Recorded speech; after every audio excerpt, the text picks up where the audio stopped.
오염수 방류 관련 브리핑을 시작하겠습니다. 먼저 박구현 동부 1차장께서 오염수 방류 대응 전반에 대해 설명하시겠습니다. 안녕하십니까. 동부 1차장입니다. 오늘은 약간 좀 내용이 좀 어려운 내용인데요. 지난 19일에 브리핑을 드릴 때 서울대 조양기 교수님께서 오염수 해양 확산 시뮬레이션 연구하셨던 것처럼 설명을 드린 적이 있습니다. 아시겠지만 최근에 오염수가 언제 들어오느냐, 또 얼마나 들어오느냐 가지고 조금 언론에 좀 난게 좀 있고 해서 여러분들 좀 이해를 돕기 위해서 저희가 그동안 지금 나와 있던 어떤 연구들이 있고 그 연구 내용은 어떤 것인지 이걸 좀 간단히 소개를 좀 해드리겠습니다. 오염수 방류 후 국내 해역 유입 시기에 대해서는 아시다시피 이제 5 내지 7개월이라는 표현도 있고 연구 결과에 따라서 또는 4, 5년 또 어떤 경우에는 한 9년, 10년 아마 이런 표현들을 보셨을 겁니다. 지금까지 이렇게 제시된 여러 연구 결과를 한번 유형별로 구분을 해서 설명을 드리겠습니다. 우선 구분은 시뮬레이션 핵종에 따라 어떤 핵종을 대상으로 시뮬레이션 하나에 따라서 하나는 세슘 137에 대해서 한 연구가 있고요. 또 한 계열은 도쿄전력이 방류 계획을 수립을 해놓고 있는데 거기에 계획상 되어 있는 삼중 수소 이걸 대상으로 한 연구를 크게 둘로 나눌 수가 있겠습니다. 우선 세슘과 관련된 부분인데요. 11년 3월에 원전 사고가 있었고 이로 인해서 유출된 방사성 물질의 이동 경로를 다함으로 추적해보기 위한 목적의 연구들이고요. 이런 연구는 지금 첫 번째는 많이 들어보신 독일 비렐른츠 해양연구소가 12년도에 한번 한 게 있고요. 또 저희 서울대 해양연구소에서 금년에 시뮬레이션을 실시한다고 둘 다 세슘 137을 대상으로 했습니다. 우선 독일 헬름홀츠 연구소의 결과를 이렇게 보면 일본 동쪽 해역에 유출된 세슘이 농도를 우선 1이라고 가정을 하면 방사성 물질 유출된 지 약 220일이 지난 시점, 약 7개월 정도 되겠습니다. 이 농도의 1조분의 1에 해당하는 세슘이 제주도 인근 해역에 도달한다. 이런 분석 결과입니다. 그래서 아마 언론에 보시면 7개월 만에 오염수가 들어온다. 이런 표현이 있을 텐데 그때의 표현은 이 연구 결과를 인용하는 것인데요. 다만 이때는 좀 같이 포함을 해서 말씀해 주셔야 되는 게 7개월만 보실 것은 아닌 것 같고 거기에 들어오는 계산을 해봤더니 컴퓨터상으로 일본 해역에 방출된 양의 약 1조분의 1 요게 하기 때문에 이 수치는 뒤에 한 번 더 설명을 드리겠습니다만 일반적인 검출, 현재의 기술로는 검출 자체가 불가능한 컴퓨터 계산으로만 가능한 수치입니다. 그리고 지난 브리핑에도 조양기 교수님께서 설명을 해주신 바가 있는데 서울대 연구진이 세슘이 약 3.5 제가 P100이라고 읽겠습니다. 굉장히 숫자가 커서 엄청나게 큰 숫자를 이해하시면 될 것 같습니다. 방출된 것으로 가정을 하고 나서 돌려봤더니 한 9년 정도 후에 대만 주변에 세슘이 처음 도달을 하게 되는데 이때의 농도는 약 0.1에서 0.2 베크렐 정도만 도달을 하고 우리 해역에는 거의 도달을 하지 않는 걸로 분석이 되어 있습니다. 다음으로는 도쿄전력이 계획상 제시한 해양 방출 계획을 토대로 해서 분석한 이때는 대개 삼중 수소를 대상으로 한 분석이 되었습니다. 첫 번째는 중국 일해양연구소가 21년도에 연구를 한 바가 있습니다.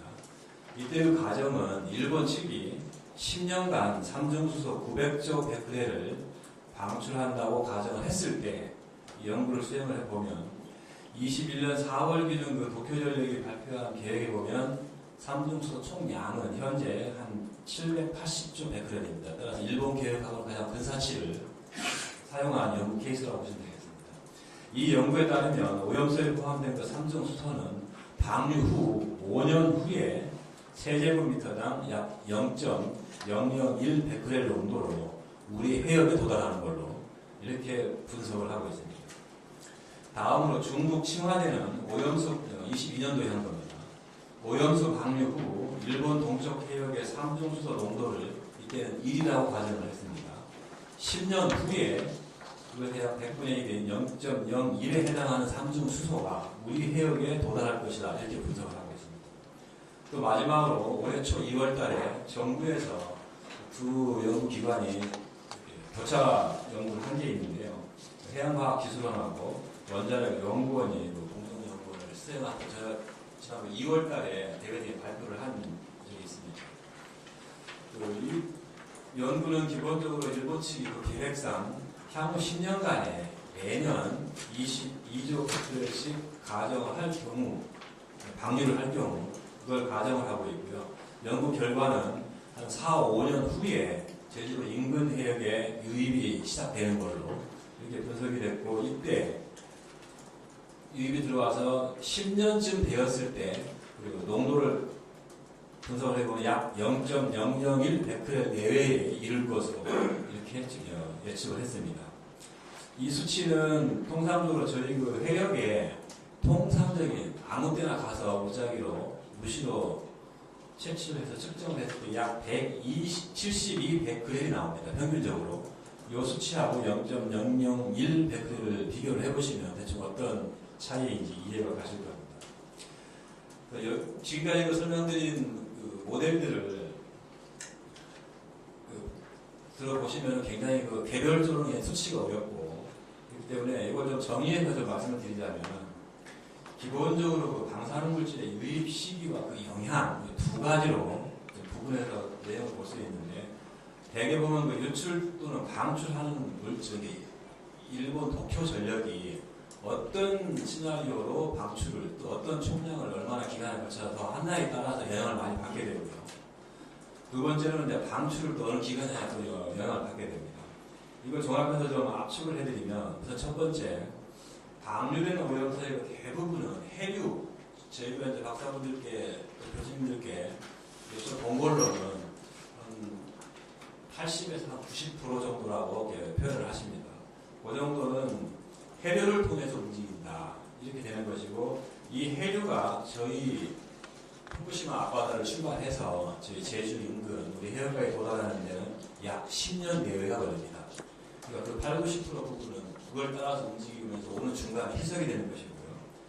또 아까 말씀드린 한 10에서 20% 이제 일부는 이 해류 효과 더하기 이제 통상적으로 난류 효과라는 게 있습니다. 여러분들 그 이해를 하실 때 세수대에 물을 받아놓고 잉크를 한 가운데 한가운데 똑 떨어뜨리면 이게 파장을 그리면서 잉크가 그 분자들이 쭉 사방으로 퍼져나가는 현상을 아마 초등학교 때 실험을 해보셨을 텐데요. 그렇게 이해하시면 되겠습니다. 물론 100% 똑같지는 않습니다. 그런 현상과 해류 현상이 결합이 되게 되면 일부는 난류 현상에 비해서 조금 가로를 찔러오는 부분이 있어서 그것 때문에 연구에 따라서는 뭐 다 차이가 있습니다만 대부분의 연구는 한 4, 5년 아까 말씀드린 독일 케이스 경우에가 가장 빨리 도달할 수 있는 시기라고 아마 분석을 한 것 같은데 7개월 정도이고, 다만 그때는 극히에 다시 극히 아주 그 1조분의 1이기 때문에 1조개를 떨어뜨렸을 때 하나 정도가 도달할 수 있다 싶어요. 7개월 만에 그 연구라고 이해하시면 될 것 같습니다. 지금까지 설명드린 그 연구에서 볼 수 있듯이 후쿠시마 앞바다에 유출 또는 방류된 방사성 물질이 국내 해역에 미치는 영향은 현재까지는 미미한 것으로 지금 대부분의 연구가 판단을 하고 있고요. 정부에서도 그런 연구들을 활용을 해서 대책을 세우고 있고 대응을 해나가고 있는 상황입니다.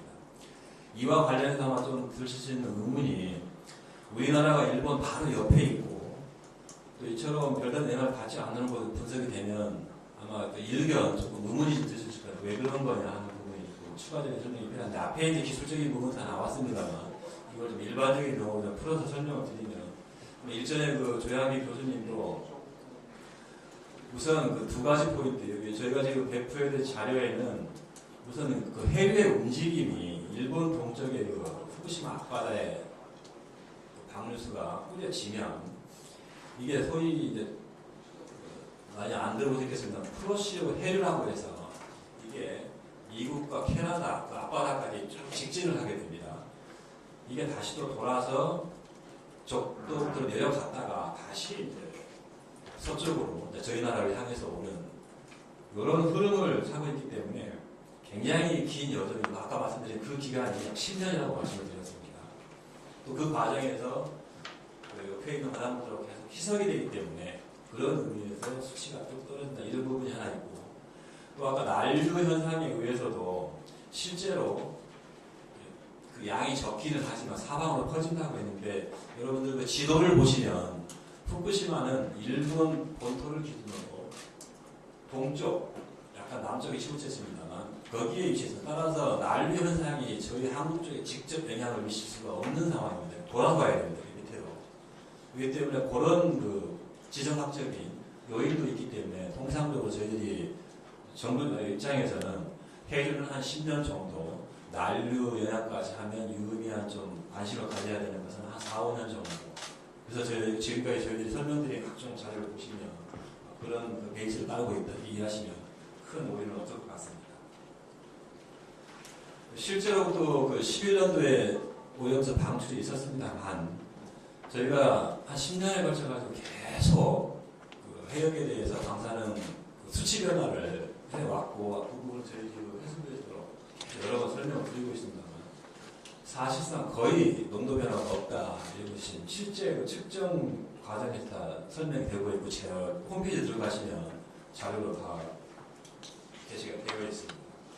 그래서 정부에서 판단하기로는 또 설명드리기 위해서는 적어도 방류가 이루어질 경우 일본 앞바다 부분은 별도의 검토와 분석이 필요하겠습니다만 이게 해류 영향, 또 지정학적 위치 이런 걸 고려하면 적어도 저희 바다, 또 그 바다에 서식하고 있는 우리 어류 이 부분은 일단 오염 내부 가능성은 크게 걱정하지 않아도 된다. 이게 오늘 제 브리핑의 결론입니다. 이상 설명 마치겠습니다. 다음 송상근 해양수산부 차관께서 우리 해역 및 수산물 안전 관리에 대해 설명하시겠습니다. 예, 해양수산부 차관입니다. 6월 29일 기준으로 우리 수산물에 대한 안전관리 사항을 말씀드리겠습니다. 어제 오전까지 추가된 생산 단계 수산물 방사능 검사 결과는 총 47건이었습니다. 전부 적합입니다. 검사 건수 상위 5개 품목은 발치 7건, 다시마 7건, 고동 6건, 눈 다랑어 4건, 황 다랑어 4건 등이었습니다. 다음 국민신청 방사능 검사 게시판 운영 결과입니다. 치료 확보가 된 대로 진행하고자 했던 11건 중에서 1건 검사가 완료되었습니다. 강원도 강릉시에 있는 위판장에서 우럭을 조사한 결과 적합이었습니다. 나머지 10건에 대해서도 치료를 확보한 후에 검사가 이루어지는 대로 곧바로 결과를 공개해드리겠습니다. 다음 수입수산물 방사능 검사 현황입니다.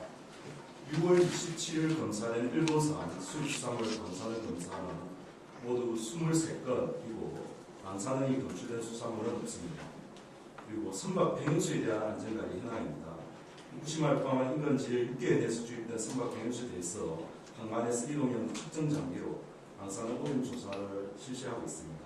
지난 브리핑 이후에 치바 항에서 입항한 한 척에 관한 조사가 있었고 방사능 물질이 검출되지 않았습니다. 다음으로 해수욕장 긴급조사 결과를 말씀드리겠습니다. 정부는 해수욕장 개장을 앞두고 우리 국민분들께서 더욱 안심하고 바다에서 이번 여름 휴가를 보내실 수 있도록 부산 해운대, 제주도 함덕 해수욕장 등 대표 해수욕장 20개소를 개장 전에 방사능 긴급조사를 지금 시행을 하고 있습니다. 7월 1일부터 개장 예정의 11개 해수욕장에 대해서 긴급조사를 완료했고 모두 특이사항 없이 안전한 요소 확인되었습니다.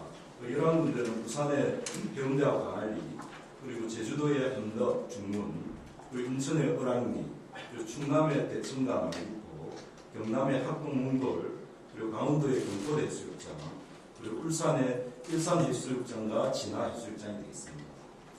7월 7일 개장 예정인 전북의 선유도 해수욕장, 그리고 변산 해수욕장도 조사를 완료하였고 안전한 것으로 확인이 되었습니다. 나머지 7개 해수욕장도 개장 전까지는 방사능 긴급 조사를 완료하고 결과를 바로 알려드리도록 하겠습니다. 해수욕장 긴급 조사 과정에 대해서는 준비된 영상을 참고해 주시기 바랍니다. 이상입니다.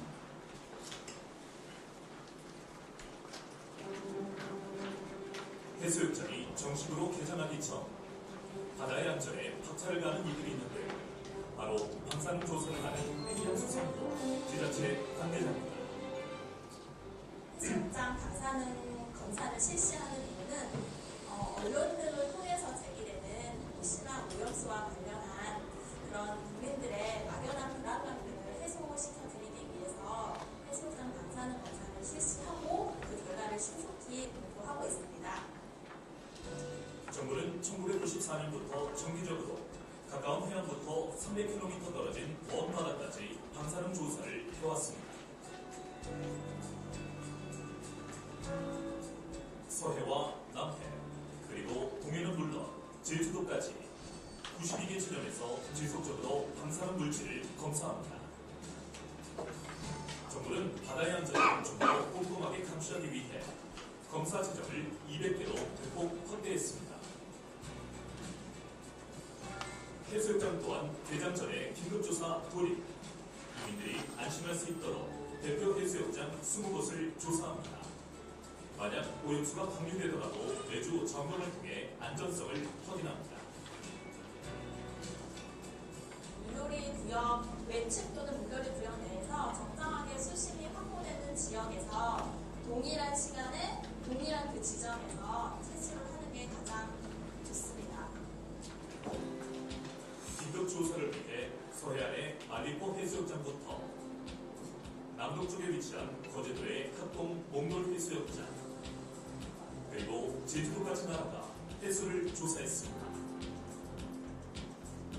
그 후 밀봉 처리한 해수를 분석기관에 맡깁니다. 우려하신 해수에 대해서는 간만종의 경우에는 간만종 멈추기 사용하여서 만초 이상, 또 다른 해종인 삼중국어회 같은 경우는 액체 생각 예술을 사용하여 FDA 수준의 만족성 지수까지 측정하고 있습니다. 긴급 조사를 통해 세슘과 산종수소까지 방사능 물질을 꼼꼼히 측정, 국민 안전을 지켜가고 있습니다. 해수욕장의 긴급 조사 결과 특이사항 없이 안전한 수준으로 확인됐습니다. 앞으로 개장 전까지 20곳 모두 차질 없이 조사 완료할 예정입니다. 해양수산부와 지자체는 안전하고 신뢰한 해수욕장을 만들기 위해서 해수욕장 긴급조사를 실시하는 등 여러 가지 노력을 하고 있습니다.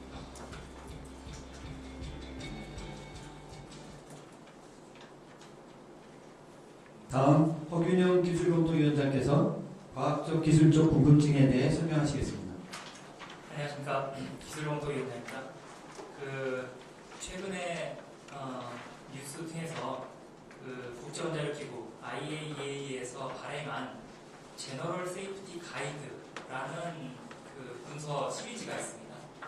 그 문서 중에 나온 내용하고 현재 지금 후쿠시마, 일본 정부 독효전력이 방출하는 오염수의 그런 어떤 행위가 정확성이 있느냐 하는 데 대한 질문을 제기하고 계셔서요. 일단 그 문서에 나온 내용이 무엇인지를 좀 확인해 드리고자 좀 내용을 준비를 했습니다. 사실 기술적인 내용이라기보다는 조금 이제 다른 측면의 내용인데요.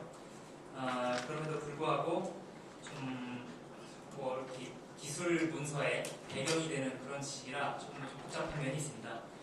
오늘은 요약을 해서 설명을 한번 드려보고요. 내용이 부족하다 싶으시면 다음번에 좀 해당 분야 전문가를 모셔서 좀 더 구체적인 답변을 들을 수 있는 기회를 마련해 보고자 합니다. 국제원자력기구에서는 정당화, 최적화, 선량 한도 이 세 가지를 포함한 방사선 방어의 기본 원칙을 제시한 바 있습니다. 그리고 이에 따라 각 국가가 개별적으로 각 국가에 맞는 구체적인 방사선 안전관리 기준을 수립하고 운영하도록 제안하고 있습니다. 여기서 말씀드린 정당화라는 것은 방사선과 관련된 어떤 행위, 원자력 발전소를 운영을 한다든가 지금처럼 이제 오염수를 방류를 한다든가 이런 경우를 수행하는 데 있어 필요한 모든 결정은 손해보다 이득이 커야 한다라는 뜻입니다. 무척 당연한 그런 선언문이라고 할 수 있겠습니다. 여기서는 단순히 경제적인 차원을 의미하는 것은 아니고요. 환경과 사회 안전 이런 것들을 종합적으로 고려한다 되겠습니다. 두 번째인 최적화는 그 피폭이 이제 방사선에 노출될 그럴 가능성이라든가 그런 거에 영향을 받을 이제 사람 수, 환경의 범위, 그다음에 개인 선량의 크기 등을 마찬가지로 경제적 또는 사회적 인자를 고려해서 합리적으로 달성할 수 있는 범위 내에서 최대한 좀 낮게 유지해라. 딱 안전 기준만 만족하는 걸로 그치지 말고 할 수 있으면 더 밑으로 낮춰라 라고 제안하고 있습니다. 네, 마지막으로 정당화도 되고 최적화도 어느 정도 수긍이 간다 하더라도 이 방사선적 행위로 인해서 개인이 받는 총 선량은 일정 한도를 절대로 초과하지 않도록 지정하고 있습니다. 그게 저희가 이제 항상 여기서 들어오셨던 1mSv 그 내용이 되겠습니다.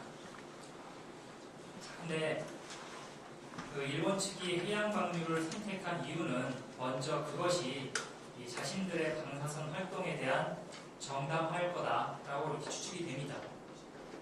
금전적인 부분은 좀 차치하더라도요. 모든 어떤 좀 옵션에 그 장기 저장과 관련된 그런 선택지들은 폐로를 위한 부지도 부족하다 이런 좀 의견이 있습니다. 이 방사선 물질을 일단 한 곳에 집중하여 두는 것이기 때문에 그 근처를 왔다 갔다 하는 작업자 피폭이라든가 그 인근 지역 주민에 대한 건강 영향 그런 부분들을 또 추가로 살펴볼 필요가 있겠습니다. 네, 또한 저장이 어쨌든 장기간 계속되는 경우에는 많은 양이 모여있는 그런 상황이기 때문에 저희가 또 예상하지 못한 대형 재난이 일어나면 또 일시에 방사선 물질이 유출되고 그러면 또 좀 그에 따른 걱정이 있는 것도 사실입니다. 그래서 아마도 도쿄전력은 이런 거를 고려를 해서 해양방류가 좋겠다라는 본인들의 정당화인 거죠. 이런 부분을 좀 말씀드릴게요. 다음에 이렇게 정당화가 이제 끝났으면은 말씀드린 것처럼 이 설비를 안전하고 이제 안전하게 설계하고 운영함으로써 그 선량 한도를 만족시키게끔 하는 것은 물론이거든요. 그건 너무나 당연하고요. 이 배출 기준보다 상당히 낮은 농도를 유지해서 방류를 함으로써 이 선량 한도보다 훨씬 낮은 수치로 사람과 환경에 영향을 주도록 했다라고 도쿄전력은 설명을 하는 겁니다. 그래서 공유되는 자료에 보시면은 말씀드린 대로 연간 1mSv가 국제적으로 적용되는 선량 한도 안전 기준으로 알려져 있지만 도쿄전력은 이보다 낮은 연간 0.05mSv가 되도록 하겠다 이렇게 밝힌 바가 있습니다. 이러한 과정이 이제 최적화다라고 보시면 되겠습니다. 오염수 방류로 인해서 특히 그 해양 환경에 위험 물질이 추가적으로 유입되는 것은 사실입니다. 부정할 수 없이 상명한 사실인데요. 과거 지난 브리핑에도 설명을 드렸지만 과거 인류의 좀 발자취로 인해서 오염수에 담긴 방사선 물질과 그 종류가 대단히 유사한 것들이 이미 좀 해양에 많이 잔류하고 있고 사실 그 양도 훨씬 더 많은 상황입니다. 이런 상황인데 이것이 이제 벌써 1950년 이때부터 이러한 상황이 일어났기 때문에 그간 수십 년간 좀 방사선 물질들은 모니터링되고 건강상의 문제가 없는지 지속적으로 확인이 되어 왔습니다. 이를 통해 오염수가 설령 모든 조건이 만족이 되고 동의도 얻고 해가지고 방류가 된다고 하더라도 거듭 말씀드리지만 지금 설계된 대로 제대로 운영이 되고 감시하는 체계를 갖춘다면 그로부터 나오는 독성 그 양이나 방사선 독성이 적어도 우리나라 앞바다 해역까지 오는 그때에는 너무나 미미하고 또한 가능성도 작다라고 말씀을 드리겠습니다. 그럼에도 불구하고 또 걱정하시는 부분을 위해서 그 수산물에 대한 검역 기준도 강화하거나 뜻밖의 상황도 대비해서 여러 가지 협의도 하는 이런 것에 대해서는 지난 브리핑에서 여러 번 설명드린 바 있겠습니다.